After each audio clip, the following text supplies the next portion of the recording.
जय माई की। श्री विद्या भगवती ललिता त्रिपुर सुंदरी के संबंध में भी बहुत से साधक जो साधना करना चाहते हैं वे अपनी जिज्ञासाएं रखते रहते हैं। तो आज इस विषय पर एक चर्चा प्रारंभ करते हैं। प्रायः हमारे माध्यम से 3 महाविद्याओं पर एक सीरीज, एक श्रृंखला तो चल ही रही है, जिसमें पहले तो माँ बगलामुखी, फिर श्री विद्या और फिर महाकाली। इन सबको अगर इन सब से संबंधित जो वीडियो हैं वे आप अगर देखना चाहते हैं तो हम आपको डिस्क्रिप्शन में उनके लिंक दे देंगे। तो आज हम समझने का प्रयत्न करते हैं कि क्या श्री विद्या भगवती ललिता त्रिपुर सुंदरी, जिन्हें ब्रह्म विद्या भी कहते हैं, का संबंध लोगों की धन वृद्धि से है।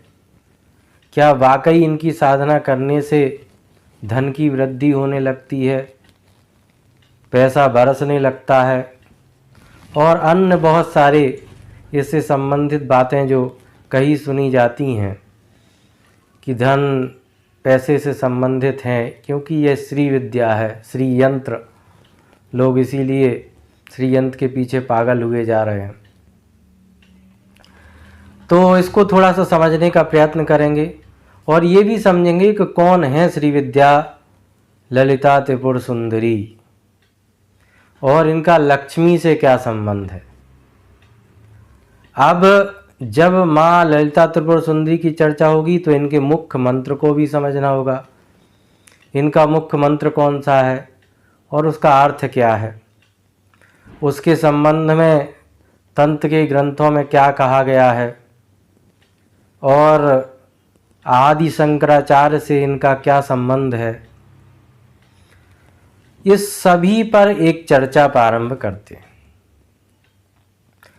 तो ललिता त्रिपुर सुंदरी जो मूल प्रकृति कही जाती है, मूल प्रकृति क्यों कहा जाता है? क्योंकि ये प्रकृति जो हमें दृश्य है और जो दृश्य नहीं भी हो रही है, उस सब की जन्मदात्री यह मूल प्रकृति है। तो इसलिए इनको मूल प्रकृति कहा जाता है। अब इनका लक्ष्मी से क्या संबंध है? जब लक्ष्मी ने इनकी घोर तपस्या की, तब उनकी तपस्या से प्रसन्न होकर भगवती ललिता त्रिपुर सुंदरी ने इनको वरदान दिया, वर दिया कि तुम हमारे श्री नाम से विभूषित होगी। तो इसी से समझ में आ जाता है कि यह मुख्य विद्या, पराविद्या, ब्रह्म विद्या ललिता त्रिपुर सुंदरी कौन है। इनका जो मुख्य मंत्र है वह पंचदशी कहा गया है।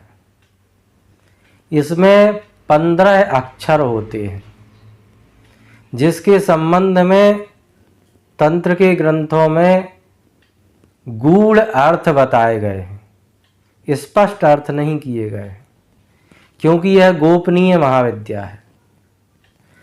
कहा गया है कामो योनि कमला वज्रपाणी गुहाहसा। इस तरह से इनकी व्याख्या की गई है। स्पष्ट रूप से इनके संबंध में इसलिए व्यक्त नहीं किया गया है क्योंकि जो योग्य साधक हैं उन तक ही योग्य बात भी पहुंचना चाहिए।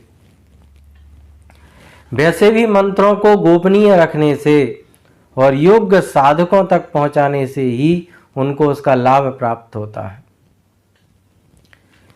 जिस तरह से यह पंचदशी मंत्र है, उसी तरह से गायत्री मंत्र को भी कहा गया है। किंतु वर्तमान समय में जिस तरह से गायत्री मंत्र को जनसाधारण तक पहुंचाने का प्रयास किया गया, कुछ मायनों में अच्छा हो सकता है, किंतु किसी भी मंत्र को सभी प्रकार के लोगों को तोते की तरह रटा देने से उसका लाभ प्राप्त नहीं होता। संगीत वाद्यों के साथ गाने से, स्वर लहरियों के साथ गाने से उसका लाभ प्राप्त नहीं होता। मंत्रों के विषय में कहा गया है मन्नात्रायतेति मंत्र, जो मनन करने से, निरंतर मनन करने से रक्षा करता है उसको मंत्र कहा जाता है। इस तरह से मनोरंजन का साधन बना देने से मंत्र की जो आध्यात्मिकता है उसका पूरा लाभ साधक को प्राप्त नहीं हो पाता। आदि शंकराचार्य के जो उपनिषद हैं उनका जो मूल तत्व है वह है तत्त्वमसि, अर्थात तुम भी वही ब्रह्म हो। अहम ब्रह्मास्मि तत्त्वमसि, मैं ब्रह्म हूँ और तुम में भी वह ब्रह्म है, तुम भी वह ब्रह्म हो।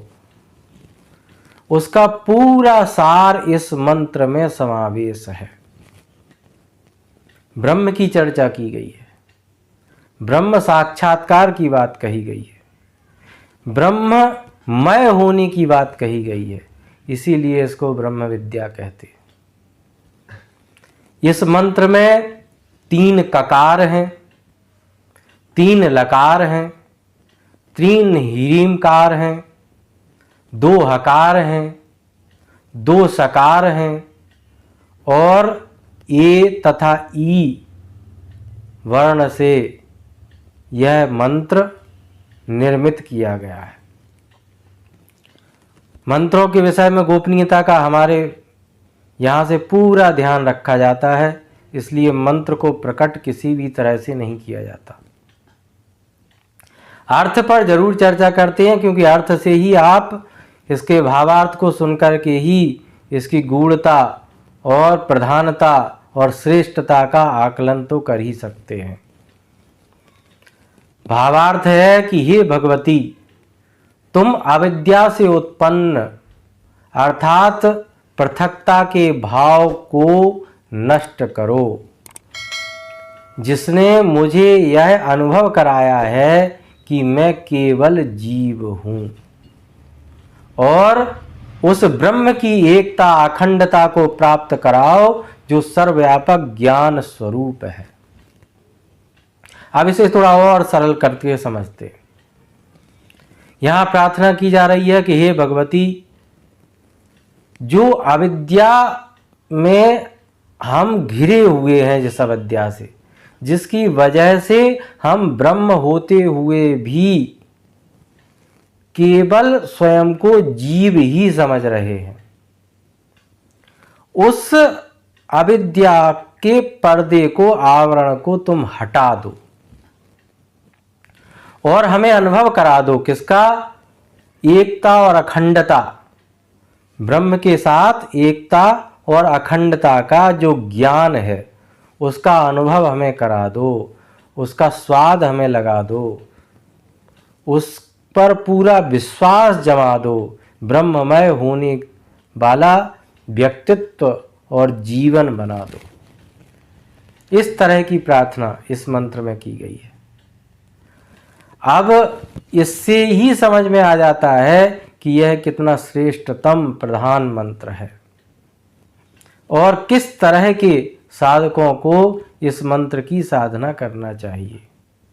अब कुछ लोगों के मंसूबों पर तो पानी ही फिर गया होगा, और फिर भी जाना चाहिए, क्योंकि वे तो धन प्राप्ति के लिए और प्राप्त धन को वासनाओं में खर्च करने के लिए लालायत हैं, और इसीलिए वे श्री यंत्र के लिए मरे जा रहे हैं।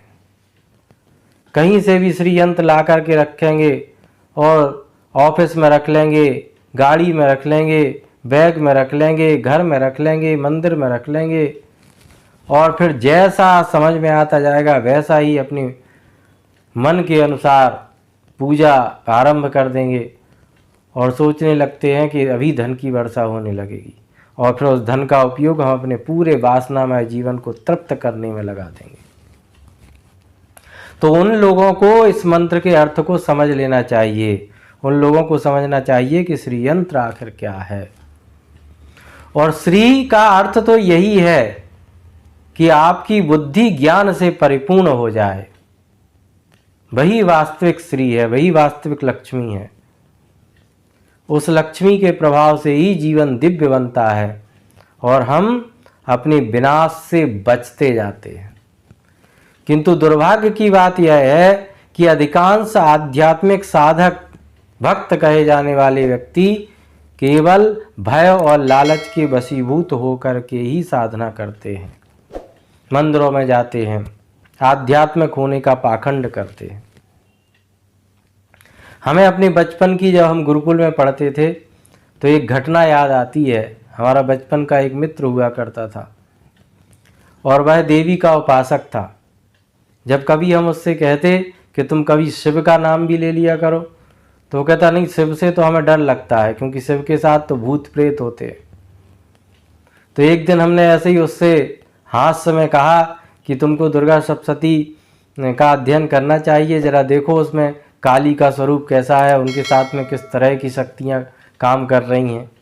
तो उसने पढ़ा और पढ़ने के बाद दूसरे दिन बोला कि हमारा तो पूरा भाव ही बदल गया, अब हम इनकी भी साधना कैसे करें, अब इनसे भी हमें भय लगने लगा है। तो कहने का अर्थ यह है कि बहुत से साधक, अधिकांश साधक भय और लालच के वशीभूत होकर के ही साधना और आध्यात्मिक जीवन को अपनाने के लिए आगे बढ़ने का प्रयत्न करते रहते हैं। वे समझते हैं कि उनकी जो वासना की तृप्ति है, उसको तृप्त करने का एक माध्यम है आध्यात्मिक तंत्र साधना, और ये मूर्खतापूर्ण सोच है। इस तरह की सोच रखना ही विनाश का मार्ग खोल देती है। जब उनकी वासनाएं तृप्त नहीं होती तो वो गुरु बदलते रहते हैं, सिद्धियां बटोरने में लग जाते हैं। उनको लगता है कि जहाँ कोई जादूगर सिद्धि जैसा कुछ करके दिखा रहा है, उसके पास चले जाना चाहिए, और इस सब से उनके धन का, समय का और उनका सब का शोषण होता रहता है। तो यह मार्ग ब्रह्ममय होने का मार्ग है, और उस मार्ग पर चलना ही जीवन की श्रेष्ठता है। आशा करते हैं आप सभी इसको समझेंगे। जय माई की।